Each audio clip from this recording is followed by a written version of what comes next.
Alright, touching the case metal to discharge my static, and then reaching for the 4 gigs of RAM. This is 1333 megahertz RAM. And then you want to just line up the little notch on the RAM so that it lines up with the little notch on the DIMM. And then you're going to have to put a decent amount of pressure. You're going to push these 2 brackets back, and then you're going to push one side in, then you're going to push the other side in.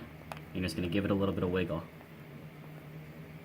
Then one side's going to clip, and you really are going to have to put some effort into it. Don't be afraid to, though. And then the other side clips. And same with the other 4 gigs of RAM.